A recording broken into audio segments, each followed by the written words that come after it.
အားလုံးပဲမင်္ဂလာပါဆရာဒီနေ့သင်ပြမယ့်သင်ခန်းစာကတော့ Grade 12 English ရဲ့ Unit 2 Keys to Happiness ပျော်ရွှင်မှုအတွက်တော့ချက်များဆိုတဲ့အခန်းကိုသင်ကြားပြမှာဖြစ်ပါတယ်ပထမဆုံးဆရာတို့မိခွန်းသုံးပုံနဲ့စတင်ထားတယ်နော်ဟုတ် Number 1က When do you usually feel happy မင်းဘယ်လိုအချိန်ဒီမှာပျော်ရွှင်တတ်တယ်လဲနော် Number 2က What do you usually do if you are happy နော် What do you usually do မင်းဘာလုပ်လို့ရှိတယ်လဲနော် If you are happy မင်းပြောရင်ဘာလုပ်လို့ရှိတယ်လဲနော် Number 3 What do you do မင်းဘာလုပ်တယ်လဲနော် If you are unhappy မင်းမပျော်ရွှင်ဘူးဆိုရင်ရောဘာလုပ်တယ်လဲ or ဒါမှမဟုတ် If you are not in a good mood နော်မင်းကစိတ်မကြည်ဘူးနော်စိတ်ထဲမှာ not in a good mood ဆိုတာကစိတ်မကြည်လင်ဘူးဆိုရင်နော်ဒါမှမဟုတ်ရင်မပျော်ရွှင်ဘူးဆိုရင်မင်းဘာလုပ်တယ်လဲနော်ဒီလိုမေးခွန်းသုံးပုံနဲ့သူကစထားပါတယ်ဆရာတို့ read the passage ကိုဖတ်ကြည့်အောင် read the passage မှာဆိုရင် if you were asked the question what is happiness then what would be your answer if you asked the question မျိုးကိုမေးမယ်ဆိုရင်ဘယ်လိုမေးခွန်းလဲဆိုတော့ what is happiness ပျော်ရွှင်မှုဆိုတာဘာလဲဆိုတဲ့မေးခွန်းကိုမေးမယ်ဆိုရင် then ဒါဆိုရင် what would be your answer မင်းရဲ့အဖြေကဘာဖြစ်မလဲတဲ့နော်နောက်တစ်ခုက it may be hard for you to come up with a clear cut answer နော်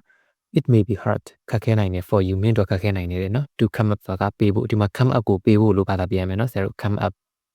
ပေးဖို့အတွက်နော် with a clear cut answer နော်ရှင်းလင်းတိကျတဲ့အဖြေကိုပေးဖို့အတွက်မင်းတို့ခက်ခဲလိမ့်မယ်နော် clear cut ဆိုတာတော့ဒီမှာဆရာတို့ဘာသာပြန်မယ်ရှင်းလင်းတိကျတော့လို့ဆရာတို့ဘာသာပြန်မယ်နော်နောက်တစ်ကြောင်း your answer may be different from those of other people your answer မင်းရဲ့အဖြေကတော့ may be different ကွဲပြားခြားနားနိုင်တယ်နော် from those of other people အခြားလူတွေနဲ့အဖြေနဲ့ဆိုရင်တော့မင်းရဲ့အဖြေကကွဲပြားနိုင်တယ်နော် moreover ဒါအပြင် the definition of happiness may change over time today's view on happiness may be a different one tomorrow moreover ဒါအပြင် the definition of happiness နော်ပျော်ရွှင်ခြင်းရဲ့အဓိပ္ပာယ်ဆိုရင် may change over time အချိန်နဲ့အမျှပြောင်းလဲနိုင်ပါတယ်တဲ့နော် today's view on happiness ပျော်ရွှင်မှုပေါ်မှာယနေ့အမြင်ကတော့ maybe different one tomorrow မနက်ဖြန်မှာဆိုရင်တစ်မျိုးဖြစ်သွားနိုင်တယ်တဲ့နော် different one ဆိုတာကမတူညီတဲ့နောက်တစ်မျိုးဖြစ်သွားနိုင်တယ်လို့ပြောတာနော်ဒီမှာ Thus happiness is a difficult concept to measure because it is not constant နော်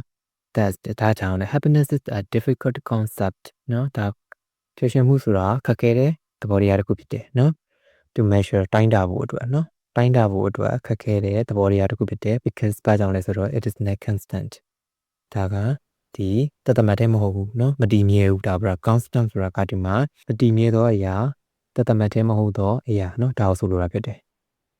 နောက်တစ်ခုက according to the Merriam-Webster Dictionary 2016 happiness means a state of well-being and contentment according to the Merriam-Webster Dictionary เนาะဒီ Merriam-Webster Dictionary တွေအဆိုင်ဆိုရင်သူကဖယ်တမ်းမှာဆို2016ကထွက်ထားတဲ့ Dictionary ပြီးတယ်နဲ့မှာဆိုရင်เนาะhappiness ဆိုတာတော့ mean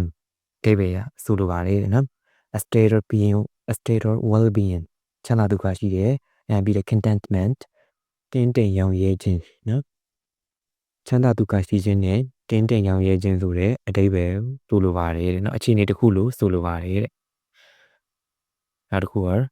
psychologically when you're in a peaceful state of mind or when you have no stressful factors to think about you're most likely to feel relaxed and happy psychologically ဆိုရင်စိတ်ပညာအရဆိုရင်နော် when you were in a peaceful state of mind မင်းကစိတ်တည်ငြိမ်အေးချမ်းတဲ့အခါမှာဆိုရင်once တော့အခါပေါ့နော်မင်းကစိတ်တည်ငြိမ်အေးချမ်းတဲ့အချိန်မှာဟောတော့မဟုတ်ရင် when you have no stressful factors to think about နော်မင်းကတော့စဉ်းစားတွေးတောဖို့အတွက်စိတ်ဖိစီးစရာဖြစ်စရာအကြောင်းအရာတွေမင်းမှာမရှိဘူးဆိုရင်နော်မရှိတဲ့အချိန်မှာဆိုရင် you are most likely to feel relaxed and happy နော်မင်းရဲ့စိတ်ကဘယ်လိုလဲဆိုတော့တတောင့်တတဖြစ်ပြီးတော့ကြည်နဲ့ပျော်ရွှင်နေလိမ့်မယ်တဲ့နော်အဲ့လိုမျိုးအချိန်မှာဆိုရင်မင်းကတတောင့်တတဖြစ်ပြီးတော့စိတ်ကြည်နဲ့ပျော်ရွှင်နေလိမ့်မယ်နော် whatever you are a student a worker a housewife or a pensioner happiness means a better quality of life whatever ဘာပဲဖြစ်ဖြစ်ဘယ်အရာပဲဖြစ်ဖြစ်နော် you are a student ကျောင်းသားတစ်ယောက်ပဲဖြစ်ဖြစ် a worker အလုပ်သမားတစ်ယောက်ပဲဖြစ်ဖြစ် a housewife of a pensioner နော်အရှင်မတစ်ယောက်တောင်းအငိမ့်စားတစ်ယောက်နော် pensioner ဆိုအငိမ့်စားပြောတာဘယ်လိုလူပဲဖြစ်နေပါစေနော် happiness means a better quality of life ပျော်ရွှင်မှုဆိုတာတဲ့နော် ပိုကောင်းတဲ့ဘဝတစ်ခုကိုပိုင်ဆိုင်ရခြင်းလို့အဓိပ္ပာယ်ရတယ် A group of scientists who have examined a number of studies from across the world have suggested 10 ways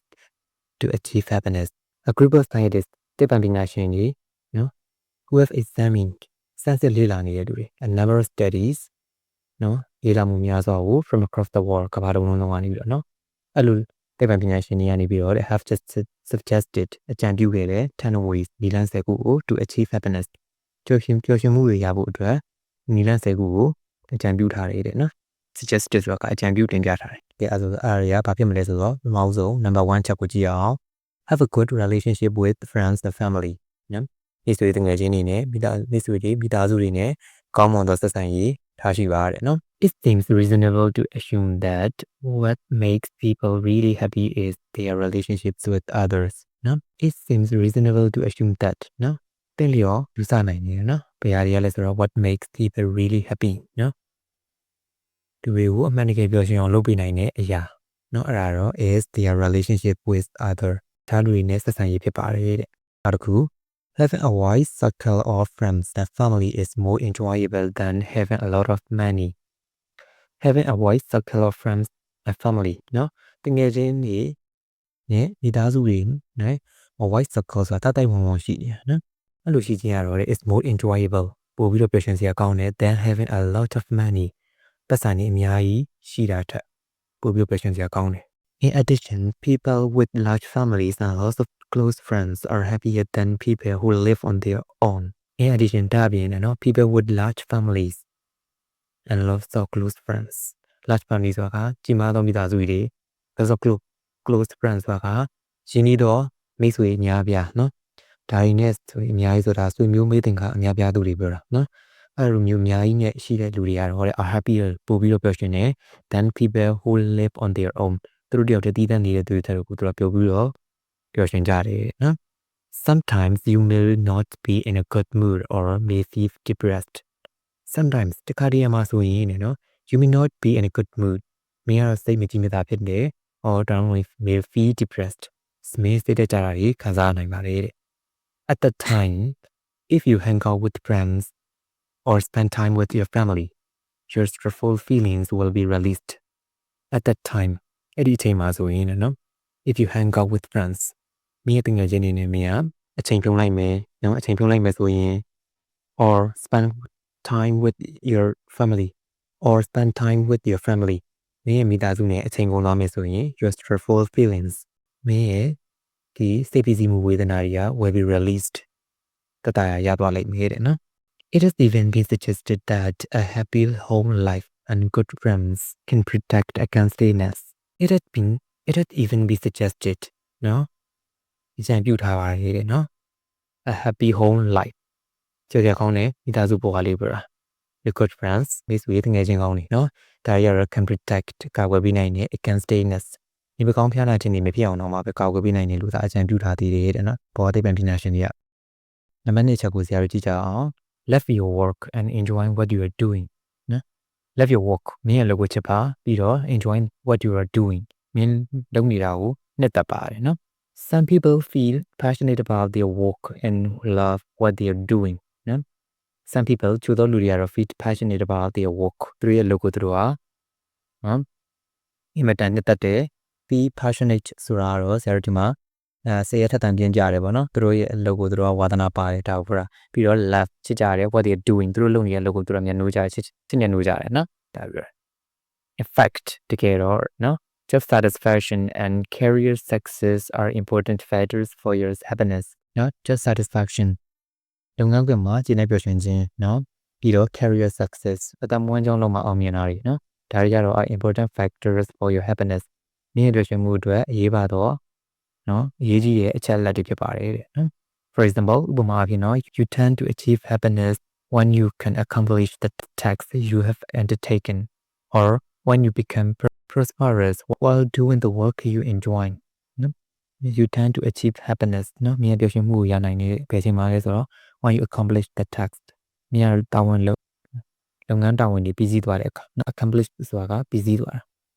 ဘယ်လိုလုပ်ငန်းတာဝန်တွေလဲဆိုတော့ you have undertaken နော်မင်းတာဝန်ယူလုပ်ဆောင်နေတဲ့လုပ်ငန်းတာဝန်တွေပြီးစီးသွားတဲ့အခါ or သို့မဟုတ် when you become prosperous ဆိုတာမင်းကတော့ကြီးပွားချမ်းသာလာတဲ့အခါ when doing the work you enjoy နော်မင်းနဲ့တက်ညနိုးတဲ့အလုပ်ကိုလုပ်နေရင်ကြီးပွားချမ်းသာလာတဲ့အခါမှာဆိုရင်မင်းကတော့စိတ်ချမ်းသာပျော်ရွှင်မှုရနိုင်တယ် Number 3 be kind and help others be kind ကျင်နာစိတ်ထားက and help others အခြားသူတွေကိုကူညီပါတယ်နော် Treating everyone with kindness is another key element of happiness. Treating everyone with kindness နော်လူတိုင်းကိုကျင်နာစိတ်နဲ့ဆက်ဆံခြင်းကတော့ is another key element of happiness နော်ပျော်ရွှင်မှုတော့နောက်ထပ်အဓိကတော့ချက်တစ်ခုဖြစ်တယ်နော် Acts of kindness have the potential to make the world a happier place. Acts of kindness ကျင်နာတဲ့အပြုအမူတွေနော်အဲ့ဒါတွေကတော့ potential to make ပြုလုပ်နိုင်မှုအလားအလာရှိတယ်The world ကမ္ဘာကြီးကို a happier place ပို့ပြီးတော့ပျော်စရာကောင်းတဲ့နေရာကြီးတစ်ခုဖြစ်နိုင်အောင်ပြုလုပ်နိုင်စွမ်းရှိတယ် According to studies by psychologists in different countries နိုင်ငံအမျိုးမျိုးက psychology အားတဲ့လေ့လာမှုတွေအရာတဲ့ When you help other people အခြားလူတွေကိုမြန်ကူညီတဲ့အချိန်မှာဆိုရင် it is not only good for them သူတို့အတွက်တင်ကောင်းတာမဟုတ်ဘဲနဲ့ it also makes you feel happier မင်းကိုလည်းပို့ပြီးတော့ပျော်ရွှင်အောင်လုပ်ပေးနိုင်တယ်နော်A new survey has also revealed that generous people are happier and healthier than those who are not. A new survey လေ့လာမှုတစ်ခုကတော့နော်စက်တမ်းကောက်ယူမှုတစ်ခုနော်အဲ့ဒါကတော့ has also revealed ဖော်ထုတ်ပြောဆိုထားတယ် that generous people တရားထက်သန်တဲ့လူတွေကတော့ are happier and healthier ပိုပြီးတော့လည်းပျော်ရွှင်တယ်ပိုပြီးတော့လည်းကျန်းမာကြတယ် than those who are not သူတို့မဟုတ်တဲ့လူတွေဟိုကစိမ်းနေတဲ့လူတွေထက်ပိုပြီးတော့ကျမ်းမာပျော်ရွှင်ကြတယ်နော် The idea is that generosity gives them a nice warm feeling when people say thank you and show appreciation. The idea is that generosity gives them နော်ဒီအချက်ကတော့လေနော် generosity ဆိုတာကတရားထက်သန်မှုနော်ဒီတရားကနေပြီးတော့ gives them သူတို့ပေးတယ် a nice warm feeling ဆိုတာကရွေးထွေးပြီးတော့ကောင်းမွန်တဲ့တာယာတဲ့ခံစားချက်ကလေးကိုသူတို့ပေးတယ်When people say လူတွေကပြောတဲ့အခါမှာ thank you ကျေးဇူးတင်ပါတယ်လို့ပြောတဲ့အခါပြီးတော့ show appreciation နော်တန်ဖိုးထားလေးစားမှုကိုသူတို့ကိုပြတဲ့အခါ appreciation ဆိုတဲ့စကားလုံးရဲ့အဓိပ္ပာယ်ကဒါနှစ်သက်ညနူးတာတန်ဖိုးထားတာအဲ့ဒီသဘောတရားကိုသူတို့ပြတဲ့အခါမှာသူတို့ဟာတာယာပျော်ရွှင်နေထွေးတဲ့ခံစားချက်ကလေးကိုသူတို့ဟာရရှိတယ်တဲ့နော် a nice warm feeling ဆိုတာကအဲ့ဒီခံစားချက်ကိုပြောတာ Number 4 Don't be envious of other peopleအခြားလူတွေပေါ်မနာလိုဝင်သူစိတ်မမွေးပါနဲ့နော် The biggest barrier to happiness is envy, which is a state of desiring other people's qualities, possessions, opportunities, etc. The biggest barrier to happiness ပြောချင်မှုအတွက်အကြီးမားဆုံးအတားဆီးရတော့ is envy ဆိုရယ် is envy မနာလိုဝင်တူမှုဖြစ်ပါတယ်နော်ဘယ်လိုဒီမနာလိုဝင်တူမှုဆိုတဲ့စိတ်ကဘာလဲဆိုတော့သူကအနောက်မှာ which is ဆိုပြီးတော့ပြန်ပြီးရှင်းပြထားတယ် which is a state of desiring နော်ဒါကတော့လူချင်းတက်မှတ်တဲ့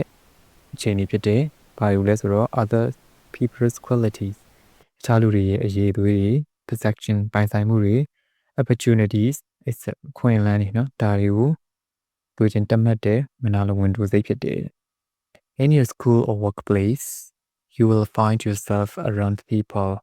who are doing much better than you are. In your school or workplace မင်းရဲ့ကြောင်ထားမှုအလုပ်နေရာမှာဆိုရင် you will find yourself around people မင်းရဲ့ပုံဝင်ခြင်းလူတွေကိုမင်းတွေ့ရလိမ့်မယ်ဘယ်လိုလဲဆိုတော့ who are doing much better than you are မင်းလုပ်နိုင်တဲ့အထက်ကိုပို့ပြီးတော့ကောင်းမွန်လှုပ်ဆောင်နိုင်တဲ့လူတွေကိုမင်းရဲ့ပုံဝင်ခြင်းမှာတွေ့ရလိမ့်မယ်တဲ့ In that case if you try not to judge yourself against other people you will steadily be happier in that case အဲ့ဒီအခါမျိုးမှာဆိုရင် if you try not to judge yourself against other people အခြားလူတွေကိုနော်တင်ကိုတင်အခြားလူတွေနဲ့နှိုင်းယှဉ်ဆုံးဖြတ်တာမျိုးမင်းမလုပ်ဘူးဆိုရင်နော် you will certainly be happier မင်းအတေချာပေါက်ကိုမင်းပျော်ရွှင်မှာဖြစ်တယ်နော် people who are envious of others are more likely to experience negative emotions such as inferiority,